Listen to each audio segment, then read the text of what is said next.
Assalamualaikum warahmatullahi wabarakatuh.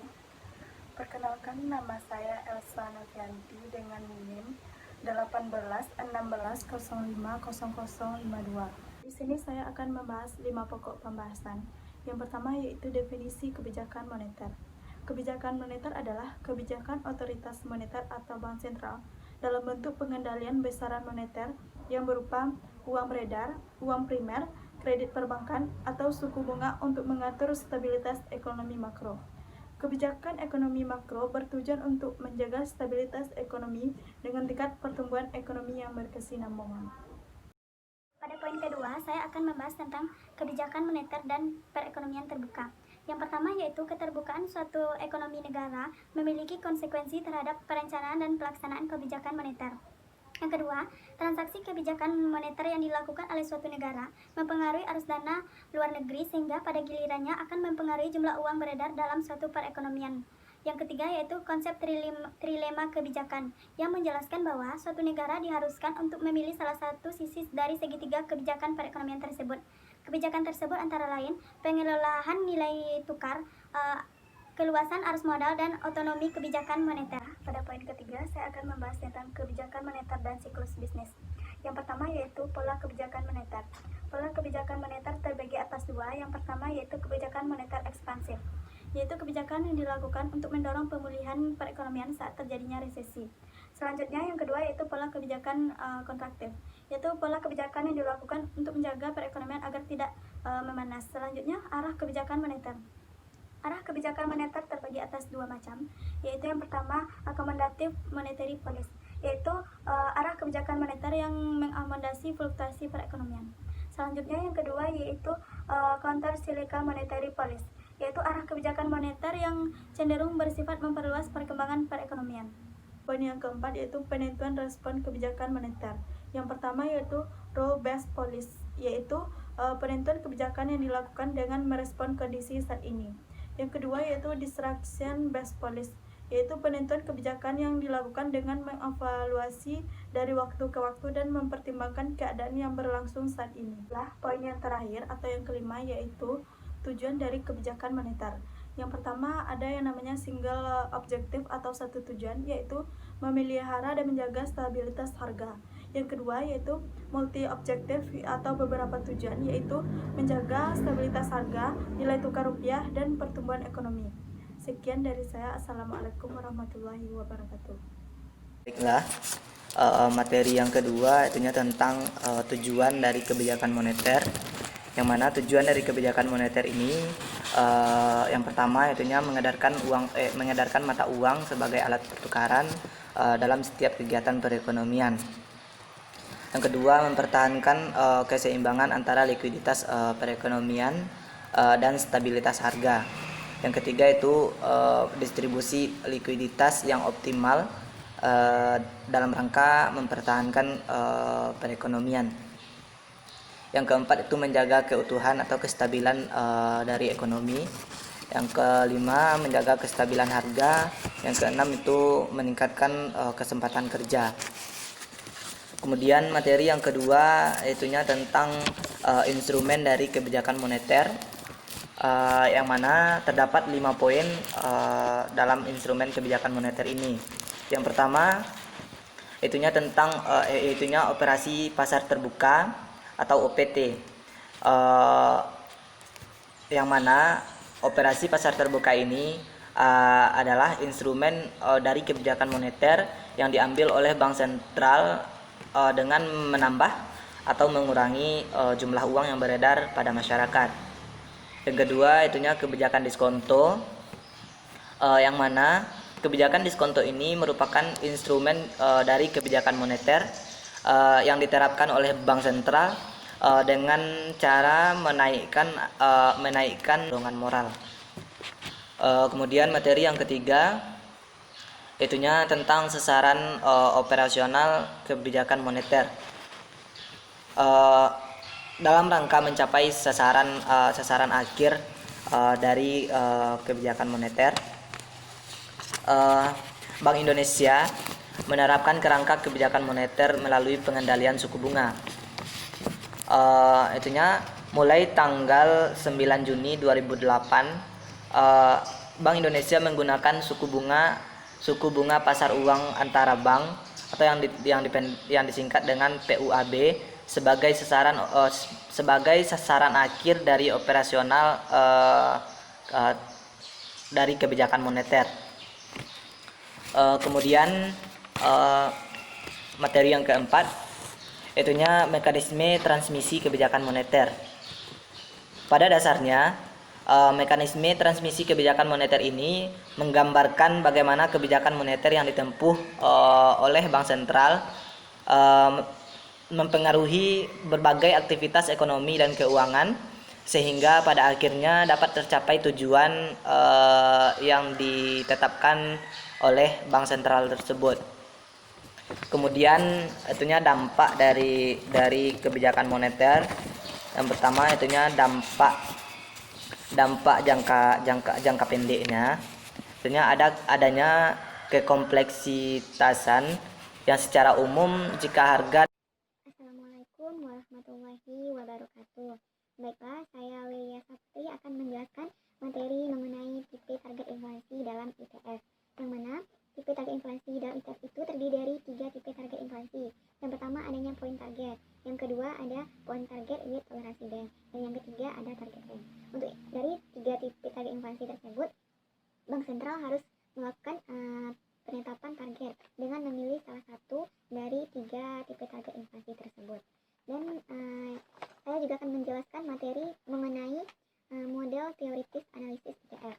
Model teoritis analisis ITF ini digunakan untuk mengevaluasi kerangka strategi kebijakan moneter dengan menerapkan 2 komponen. Yang pertama ada central bank objective function, dan yang kedua ada central bank constraint. Dan selanjutnya materi ITF. Yang materi selanjutnya ada paradigma baru kebijakan moneter. Pada pasca global financial crisis tahun 2008 dan 2009 yang mengarah pada pentingnya kestabilan sistem keuangan dan kestabilan harga. Yang kedua kita lihat pada permasalahan sasaran kebijakan yang perlunya suatu bauran strategi atau policy mix seperti monetary policy, strategi macroprudential policy, dan capital flow management. Selanjutnya dalam konteks perekonomian kecil dan terbuka perlu didukung oleh penguatan kelembagaan melalui koordinasi dan strategi komunikasi. Selanjutnya ada evolusi kerangka strategi kebijakan, yang mana kerangka strategi ini berfokus pada sasaran stabilitas harga yang berevolusi dari inflation targeting framework atau ITF, kemudian menjadi flexible inflation targeting framework FITF, dan kemudian berubah lagi menjadi integrated inflation targeting framework atau IITF. Baik, saya Yulia Febri Handayani akan menjelaskan materi terkait kerangka strategis kebijakan moneter, di mana yang pertama ada negara-negara penganut Information Targeting Framework. Hingga 2016, terdapat 32 negara yang menggunakan Full-Fledged Inflation Targeting Framework dalam pelaksanaan kebijakan moneter.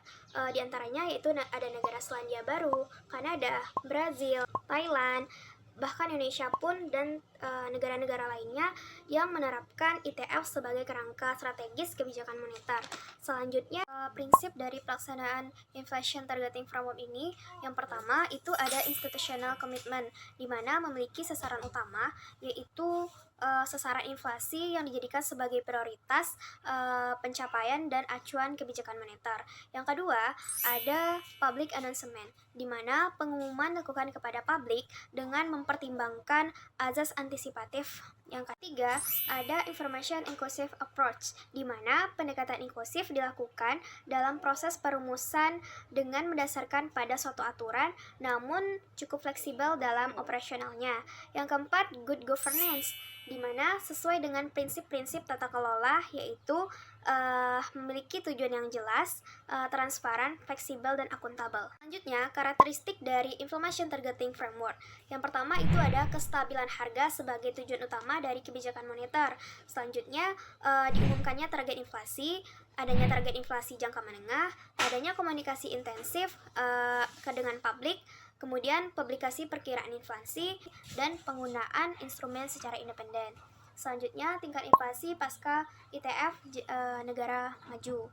Sejak implementasi ITF pada Maret 1990, tingkat inflasi di Selandia Baru berada di bawah target kecuali pada tahun 1995, 2000, 2006, 2008, dan 2011. Kemudian pada Oktober 1992, Bank Sentral Inggris awalnya menetapkan target inflasi antara 1 sampai 4%, kemudian menjadi 2,5%, kemudian terakhir menjadi 2%. Selanjutnya, tingkat inflasi pasca ITF negara berkembang, yaitu Brazil yang menggunakan ITF sejak 1999, kemudian Afrika Selatan dan Thailand ITF sejak 2000, kemudian Korea Selatan ITF sejak 2001, dan Indonesia ITF sejak 2005. Terima kasih. Assalamualaikum warahmatullahi wabarakatuh. Saya Nala Masalinda dengan NIM 181605060. Saya akan menjelaskan yang pertama tentang perbedaan dari karakteristik dari paradigma baru. Ada 3 perbedaan dari karakteristik dari paradigma baru, yaitu yang pertama sasaran makroekonomi, dari aspek kelembagaan, dan dari kebijakan pendukungnya. Jika dilihat dari sasaran makroekonomi, ada 3 perbedaan dari Flexible Inflation Targeting Framework dengan Integrated Inflation Targeting Framework, yaitu dilihat dari stabilitas harga, stabilitas output, dan stabilitas keuangannya. Kemudian jika dilihat dari aspek kelembagaannya, ada 3 perbedaannya, yaitu dilihat dari mandat stabilitas harga, mandat stabilitas keuangan, dan struktur kewenangannya. Lalu yang ketiga dilihat dari kebijakan pendukungnya, ada 2 perbedaan, yaitu kebijakan fiskal dan keberlanjutan utang pemerintah dengan kebijakan aliran modal. Pembahasan selanjutnya yaitu tentang kebijakan moneter di Indonesia. Kebijakan moneter Indonesia pada tahun 1945 sampai dengan 1998 terdapat pada Undang-Undang Nomor 11 Tahun 1953 dan Undang-Undang Nomor 13 Tahun 1968. Kemudian yang kedua, kebijakan moneter Indonesia pada tahun 1999 sampai dengan tahun 2020 terdapat pada Undang-Undang Nomor 23 Tahun 1999, Undang-Undang Nomor 3 Tahun 2004 sampai dan pada Undang-Undang Nomor 6 Tahun 2009. Lalu yang selanjutnya, perubahan kerangka strategi BI pada tahun 1999 sampai dengan tahun 2009 dan perubahan kerangka strategi BI pada tahun 2010 sampai dengan tahun 2020 bisa dilihat pada grafik. Baiklah, saya akan melanjutkan materi yang membahas tentang perubahan kerangka strategis oleh BI. Yang pertama, elemen pokok Inflation Targeting Framework Bank Indonesia. Kebijakan didasarkan pada analisis perkiraan dan kaidah kebijakan tertentu. Kebijakan bersifat preventif dan forward-looking, memiliki tujuan yang jelas dan konsisten. Pemenuhan aspek transparansi dan akuntabilitas. Yang kedua, elemen pokok Flexible Inflation Targeting Framework Bank Indonesia. Pengintegrasian kebijakan moneter dengan kebijakan makroprudensial, penguatan kebijakan nilai tukar dan pengelolaan arus modal, penguatan koordinasi kebijakan antara BI dengan pemerintah, komunikasi kebijakan sebagai bagian dari instrumen kebijakan. Selanjutnya, perubahan suku bunga acuan kebijakan oleh BI. Penggunaan instrumen BI 7 Day Repo Rate sebagai buku suku bunga kebijakan baru diharapkan memberikan dampak melalui yang pertama, penyertaan uang di perbankan, pendalaman pasar keuangan khususnya transaksi dan pembentukan struktur suku bunga di pasar uang antar bank untuk tenor 3-12 bulan. Mekanisme transmisi kebijakan moneter BI. Di sini ada bank sentral, instrumen kebijakan moneter, money market liquid terbagi menjadi 5, yaitu suku bunga, kredit, harga aset, nilai tukar, ekspektasi. Dan dibagi menjadi 2, penawar domestik, permintaan domestik, output gap, tekanan domestik, dan tekanan inflasi asing. Selanjutnya, stabilitas harga. Pencapaian target inflasi Indonesia. Meskipun beberapa kali meleset dari target realisasi inflasi di Indonesia mengalami kecenderungan menurun sejak BI menggunakan strategi ITF. Sejak diimplementasikan pada Agustus 2016, BI 7DRR selaku polisi rate bergerak dalam koridor suku bunga atau standing facility, yaitu lending facility LF dan deposit facility DF. Sekian, terima kasih. Itulah penampilannya.